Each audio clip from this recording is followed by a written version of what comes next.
Classic WoW is going to be coming out soon, and people are going to have to level. The vast, overwhelming majority of people are going to suck at it.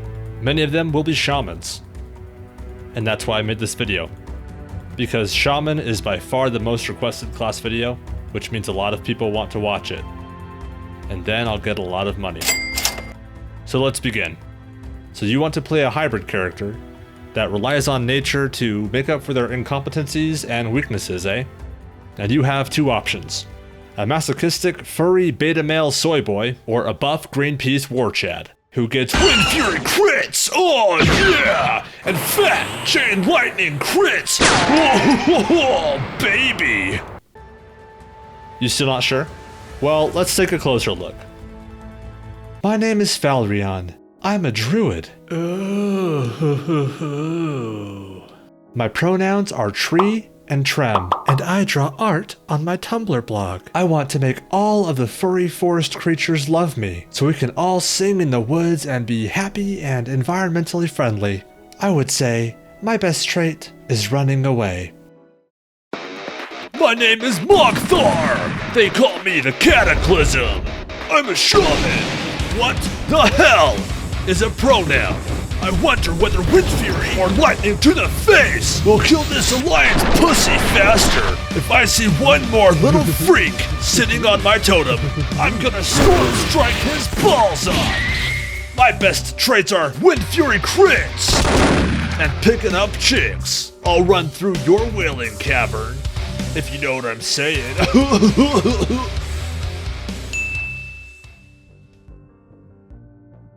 I get it. You're confused. Personality-wise, you're probably associating a bit better with the druid, especially if you play a mage on retail. But for the sake of the video, let's just say we're gonna roll shaman. First thing to know is which spec are we going to level with?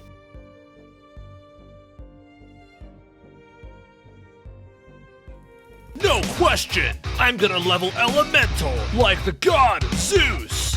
Oh, hell yeah! Lick my crit, noob!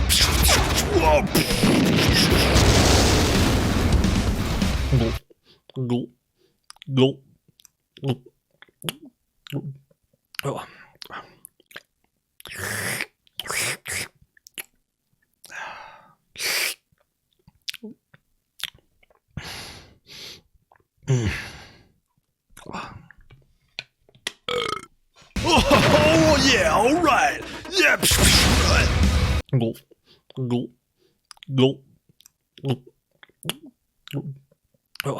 What? I'm already out? Alright, I'll go buy some and... What the... 18 silver? How are you liking it, big boy? Please don't talk. Can't I, like, get this to go or something? Well, sure. Why didn't you ask earlier?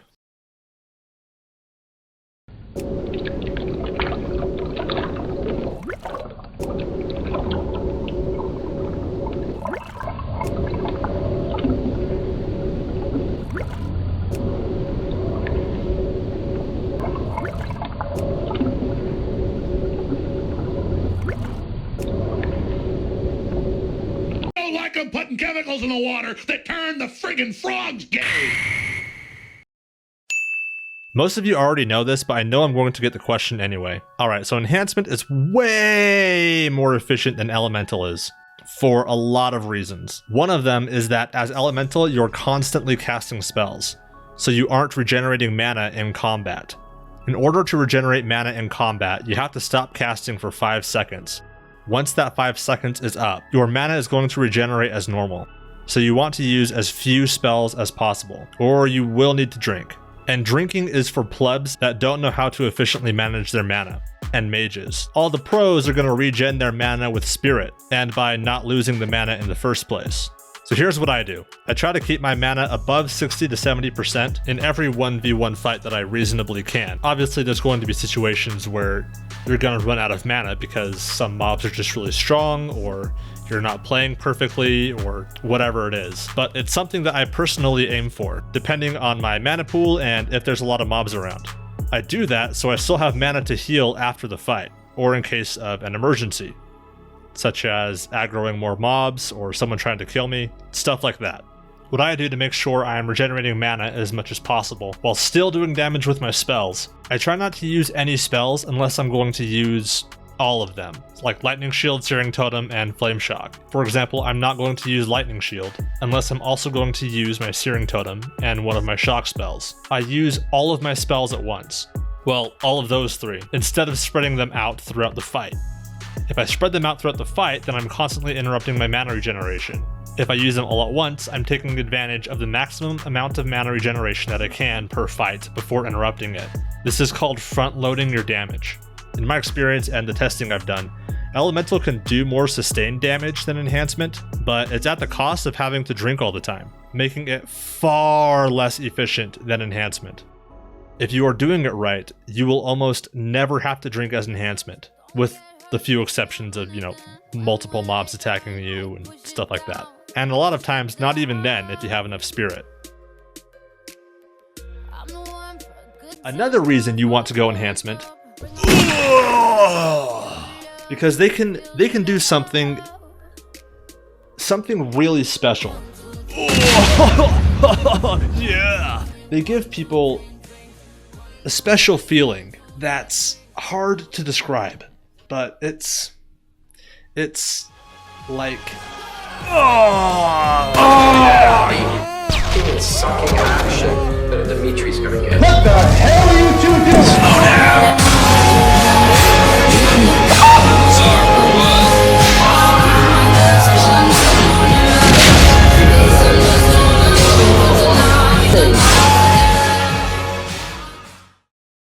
It feels so good to get a multi-Wind Fury crit. It doesn't happen super often, but having Storm Strike gives another chance at getting those big Wind Fury crits, and that is more satisfying to me than anything on the Elemental tree. Someone in my stream chat told me I should put my level 20 talent into the two-handed axes and maces talent. And I said, why? All the good weapons you get at low levels are stabs, unless you're willing to go for like BOEs or something. And even at higher levels, there are a lot of very good stabs that are really easy to get. For example, the Resurgence Rod and the Chief's Enforcer. Hell, even the Illusionary Rod from Scarlet Monastery is better for a shaman than it is for any other class. Because not only do shamans benefit from the stats, but they also benefit from the damage, something that no other caster does, which is the best damage on any weapon at that level. Now, I'm not saying don't get the two-handed specialization talent. I'm just saying that I don't get it right at level 20 because I'm not going to get a good two-handed axe or mace, at least until Corpse Maker. But even though stabs can be better in many cases, a lot of shamans don't want stabs. Because we want to be warriors with really big warrior weapons and fat warrior damage. We're not some beta cuck mage using some twig on his back. We're like unbreakable. He's not using a staff, he's using a mace. Like a guy with a big cock. So most of you have probably already seen my warrior video, so I won't get too into it. But basically, just because a weapon has strength on it, doesn't mean it's better than another weapon without or with less strength. What's far more meaningful is the actual DPS of the weapon. And a lot of times, stabs are going to have much higher DPS than maces or axes. The high-end numbers here are less important for shaman than they are on classes like warriors, because there isn't a cooldown on Wind Fury procs. So you might get bigger Wind Fury hits with slow, bigger high-end damage weapons, but the faster, lower high-end damage weapons will give you Wind Fury more often. And Storm Strike has a long cooldown, making it not as big of a deal if the weapon is fast in the long run. Don't get me wrong, high-end damage weapons are a little better, but not by much. At least in PvE they are. In PvP, the slower the better.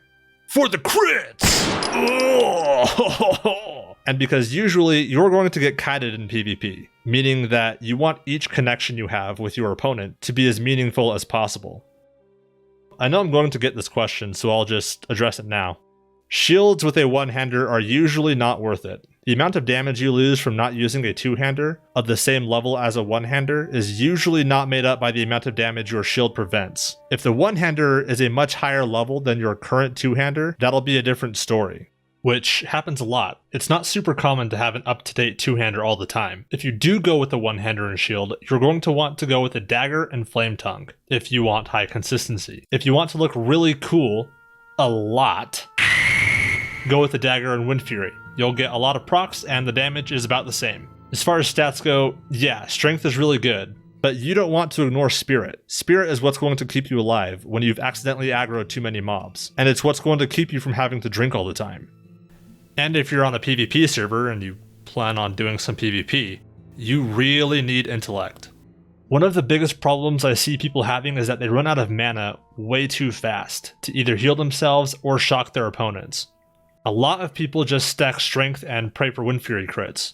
I've found it far more effective to have a lot of mana so you can kite and interrupt with shocks and heal yourself when needed.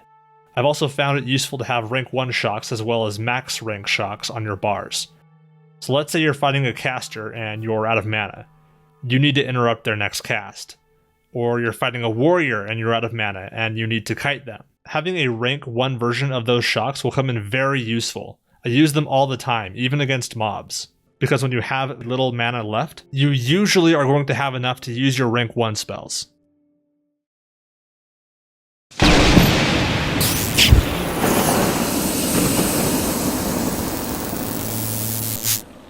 Big thank you to my patrons over at Patreon. If you guys wanted to support me on Patreon, you will have access to a lot of the video clips before the videos actually come out on YouTube. Alright guys, I need you to do one thing right now. Go over to Twitch and follow me. Most of the jokes in the video actually originally came from people in my Twitch chat, and I thought the things they were saying were funny, and I saved it, and I kind of brought it to life in the video. So if you want to do that, if you want to participate and give me free content, or if you just want to hang out, go over to Twitch and hit that follow button. Also on Twitch, I don't know if you've ever heard of this before, but there's this thing called Twitch Prime. Twitch Prime is like, well, it's, you know what? I'll tell you about that on the stream. Make sure you give me a comment on the next class you want me to make a video about, share the video, hit the like button, hit that subscribe button, hit that notification bell. If you guys want merch, I have merch, and I'll see you guys later.